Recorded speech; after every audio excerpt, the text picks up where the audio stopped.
Bem-vindo ao panorama desta quarta-feira, dia 13 de janeiro. E na edição de hoje você vai ver: no giro de notícias, irrigação é aposta para incentivar economia no campo. As provas do Enem 2020 serão aplicadas nos dias 17 e 24 de janeiro. Você vai ver também: série aumenta interesse por xadrez. E ainda, bons motivos para consumir os alimentos da estação. Não saia daí, o panorama está no ar. Nos últimos meses, o campo vem ajudando a sustentar a economia. Por isso, para incentivar ainda mais essa produção, uma das apostas é a irrigação, que permite que o produtor possa plantar e colher o ano todo. Veja. Garante estabilidade da produção, né, o que facilita a questão econômica, melhora a qualidade dos produtos, muitas vezes é melhorado com a irrigação. Promove a produção em maior escala, né, a produtividade em maior escala no espaço, economizando recursos naturais e evitando o avanço sobre novas áreas. O MDR já tem a iniciativa dos polos de agricultura irrigada. Foram instalados 8 polos já em 2019 e 2020 em áreas consideradas importantes do ponto de vista de desenvolvimento da agricultura, e com isso espera-se que as políticas públicas possam ser aprimoradas. As provas do Enem 2020 vão ser aplicadas nos dias 17 e 24 de janeiro. Agora é hora de preparar o corpo e a mente para essa maratona. Ele deve levar um documento com foto. Isso é muito importante, documento de identificação original com foto, para poder fazer a identificação e poder entrar no local de prova. A caneta preta, né, de corpo transparente. Também é essencial que ele leve máscara, uma ou mais. Ele pode levar máscaras extras, mas ele tem que levar máscara porque ele precisará da máscara para fazer a prova. Durante a aplicação, pode aparecer um período de nervosismo. Ele vem, mas ele vai. No momento em que você se permite pausar, respirar, para então poder dar seguimento à prova. Não é só a parte emocional que importa, o físico também importa muito. Então é preciso ter esse equilíbrio. A vacina contra a Covid-19 deve começar a ser aplicada no Brasil nos próximos dias. Os imunizantes da Fundação Oswaldo Cruz e do Instituto Butantan já passaram pela triagem inicial de uso emergencial junto à Anvisa. Todos os estados receberão simultaneamente as vacinas, no mesmo dia. A vacina vai começar no dia D, na hora H. No caso da Sputnik, eu só fiz o memorando de entendimento para 50 milhões de doses. Quando andar um pouco mais, eu posso ir para um contrato. A empresa privada está tentando importar algumas doses prontas da Rússia e solicitar a autorização de uso emergencial.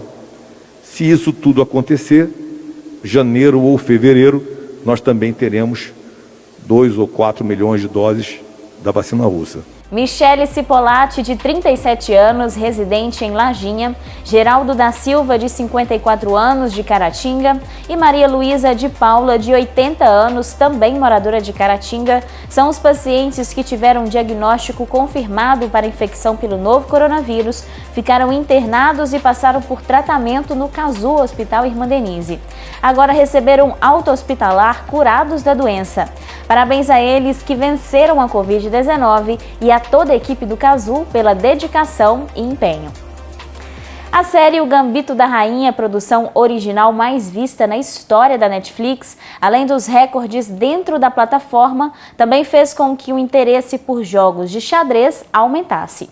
No Google, por exemplo, as pesquisas pelo termo quase dobraram 10 dias após o lançamento em relação ao ano passado inteiro. Já em um site de vendas americano, houve um aumento de 273% nas buscas por um tabuleiro. O início da pandemia fez as vendas de tabuleiro despencarem. O negócio da Tawane estava de mal a pior. A gente sentou, começou a diminuir todos os custos, os gastos, começou a diminuir tudo. Eu fiquei vindo poucas vezes, né, porque não tinha tanto envios por dia. No final de outubro, o jogo virou. O mundo assistia à estreia da série americana O Gambito da Rainha. O enredo se passa nos anos 1950 e gira em torno de uma jovem órfã, que é garota prodígio no xadrez. Xadrez nem sempre é competitivo. O xadrez também pode ser lindo. Empresários como a Tawane foram os primeiros beneficiados pelo sucesso da trama. Começou a sair jogos sem parar e um recorde que eu tive num dia, eu nunca tive em um mês, que eu já cheguei a vender 60 jogos em um dia só, coisas que eu não vendia 30 no mês. Um levantamento feito pelo site de pesquisas Google mostra que o interesse pelo xadrez cresceu cerca de 40% em novembro. 7 em cada 10 buscas foram feitas por mulheres. Entre elas, a Aline, que descobriu no xadrez uma nova paixão.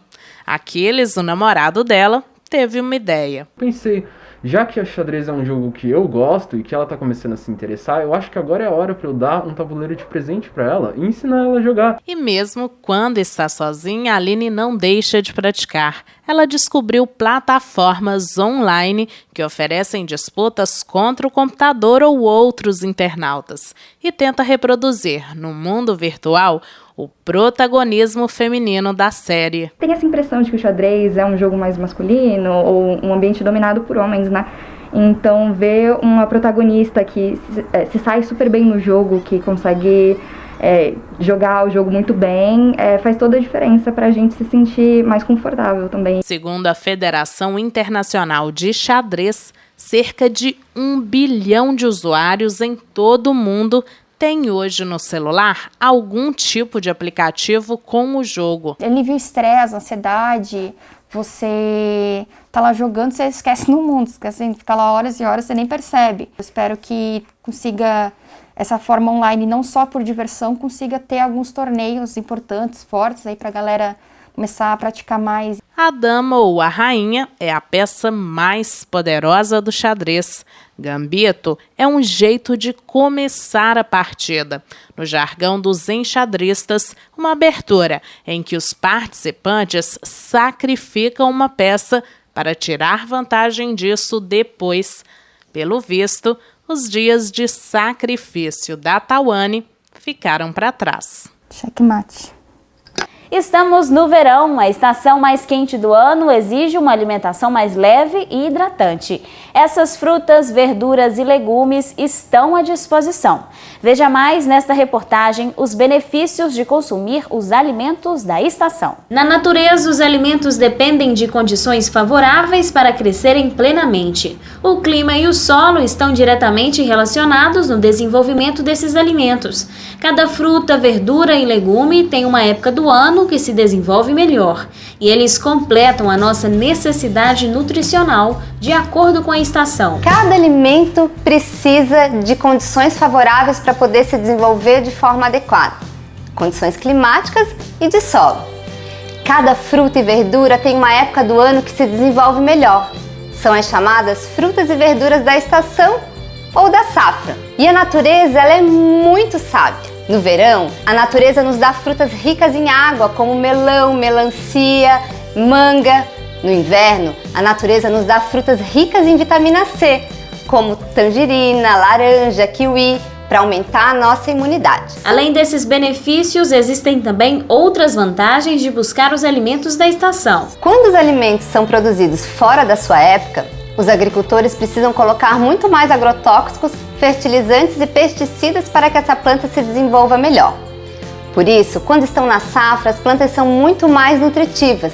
Além disso, muito mais saborosas, pois o agrotóxico ele altera o sabor desses alimentos. Outra vantagem muito grande é que durante a safra os alimentos são mais baratos, pois a oferta desse alimento é ainda maior. Além dos benefícios para a nossa saúde, eles têm benefícios para o nosso planeta, pois são alimentos de consumo sustentável. No verão, período mais quente do ano, é tempo de se hidratar. Por isso, dê preferência ao consumo mais leve e refrescante. Fique atento aos alimentos da estação, que consequentemente são os nutrientes mais funcionais da época. Que tal uma água de coco? A água de coco é rica em sais minerais, em zinco, selênio, que vai ajudar a hidratar e também ajudar no bem-estar da sua saúde mental. A gente tem o abacaxi também, que é diurético, importante fonte de bromelina, e a bromelina a gente sabe que ajuda a digestão das proteínas. O abacate É uma fruta que as pessoas ficam meio com medo de consumir por causa da gordura dele. Mas a gordura do abacate é boa, a gente chama de ácido graxo monoinsaturado. E esse ácido graxo auxilia, inclusive, a evitar doenças do coração e diminui o LDL, que é o colesterol ruim. As verduras de folha também não podem faltar. Além de diuréticas, também são ricas em nutrientes. Porque da importância também das verduras. O alface aqui, a alface roxa, a cebolinha, a salsinha. Além de diuréticas, elas têm bastante cálcio, potássio, magnésio, que além de ajudar em evitar doenças do coração como a pressão alta, por exemplo, tem bastante ácido fólico, que é a vitamina B9, que vai auxiliar inclusive no nosso sistema nervoso central. Aproveite também as frutas para garantir a vitamina C. Frutas como a manga e a laranja, por exemplo, elas são ricas em vitamina C. Nós sabemos que a vitamina C funciona como antioxidante, ajuda na saúde da pele e ajuda no nosso sistema imunológico também. Aproveite os alimentos da estação e muito boa saúde. Vamos ver como fica a previsão do tempo para Caratinga e região. Amanhã em Caratinga, a expectativa é dia de sol com muitas nuvens à tarde. À noite, o tempo fica aberto. A temperatura deve variar entre 18 e 29 graus. Na quinta-feira, em Bom Jesus do Galho, a previsão é de sol com muitas nuvens. A mínima é 18 e a máxima 30 graus. Em Vargem Alegre, sol no período da manhã e tempo nublado à tarde. A mínima é 21 e a máxima pode chegar a 32 graus. Durante todo o ano letivo, muitos pais tiveram de se desdobrar para garantir que os filhos estudassem em casa. Com a chegada das férias escolares, o desafio agora é entreter as crianças sem viajar ou fazer longos passeios. Quando se pensa em férias, a primeira coisa que vem à mente é quebrar a rotina e colocar o pé na estrada. Mas como aproveitar o período de descanso com os filhos no mesmo lugar onde se estudou e trabalhou o ano inteiro? A psicóloga Helenice Aredes recomenda soltar a imaginação e recorrer às boas e velhas brincadeiras da vida sem tecnologia. A gente pode pensar em alguns recursos que podem ajudar essas famílias a distraírem essas crianças mesmo nesse período de isolamento social. Então a gente tem que pensar primeiro na disponibilidade da família e dos recursos que essa família tem. A gente precisa olhar a faixa etária da criança e entender assim, dentro do que eu tenho, do espaço que eu tenho, dos brinquedos que eu tenho, o que eu posso proporcionar para essa criança sair da rotina, se divertir dentro daquilo que me é possível. Né? Isso também às vezes exige um pouquinho da família, um pouquinho de paciência e participação também, para proporcionar para essa criança esses momentos. Então, pensando na faixa etária, a gente tem alguns jogos que estão disponíveis no mercado, alguns jogos de tabuleiro, e outros jogos também, outros brinquedos que podem ajudar as crianças nesse momento de descontração. Mas se a família não tem condição de adquirir algo para essas férias, a gente pode pensar em coisas também que a gente pode fazer no dia a dia. Por exemplo, crianças menores, às vezes a gente pode fazer uma gelatina, colocar os brinquedos dentro e congelar, né, a gelatina e depois pedir para a criança ir retirando os brinquedos, que seja com a própria mão, que seja com a colher ou com outro utensílio, porque isso também, além de ser algo divertido para a criança, também vai estimular a coordenação motora e também a questão sensorial da criança. Com crianças maiores, a gente também pode utilizar de outros recursos, desde deixar a criança fazer o próprio brinquedo, utilizando-se de caixas, de papelão, papel e materiais que a gente tem em casa, até mesmo criar jogos com essa criança. Por exemplo, uma sugestão que não precisa de muito espaço é o tênis de bexiga. O que seria isso, né? Pegar um balão, encher e às vezes fazer com a criança uma raquete ou usar alguma outra coisa que pode ser uma raquete e a criança pode brincar, né? Outras coisas também que a gente pode fazer com a criança, cineminha, acampar na sala. Eu sei que às vezes vai gerar um pouquinho de bagunça, mas também é um recurso para a gente ajudar essa criança a sair da rotina nessas férias escolares, né? Também nós tivemos uma grande exposição, tanto de adultos e crianças, ao uso de telas, né? Porque a nossa, tanto a questão escolar quanto a convivência social ficou muito restrita também ao uso de telas. Então, nesse momento, é uma oportunidade para a gente conseguir desconectar também as crianças desse uso prolongado de telas. Então, proporcionar que elas façam essas outras atividades também ajuda nesse ponto, porque a gente sabe que o uso prolongado de telas pode trazer alguns prejuízos para as crianças. Né? Diante desse ano, esse uso prolongado foi inevitável, mas durante essas férias também a gente pode sair um pouquinho dessa rotina e pensar em atividades que não usem tanto as telas quanto as crianças usaram nesse ano.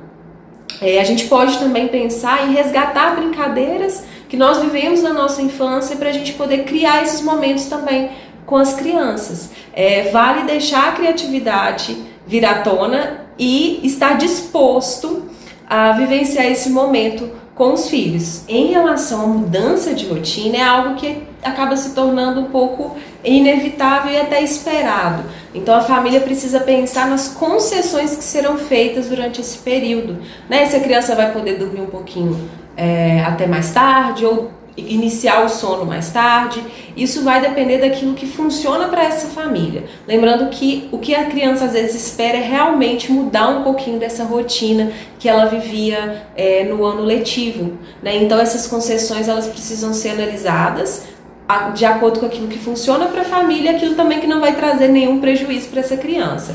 Então, conversar, né, todo mundo sentar junto, os pais, e pensar em uma rotina para essas férias que seja adequada à família, mas que atenda também essa necessidade de espontaneidade e lazer dessa criança, eu penso também que é algo que é importante. E se a família tiver a oportunidade de levar a criança para um espaço aberto, que respeite as medidas de segurança diante da pandemia, também vale a pena, né? Porque é um momento também de descontração e de se desligar um pouquinho da rotina escolar e também desse uso um pouquinho mais extenso de telas que nós vivenciamos nesse ano de 2020. E assim vamos encerrando a edição desta quarta-feira. Siga conectado com as principais notícias da atualidade nas nossas redes sociais.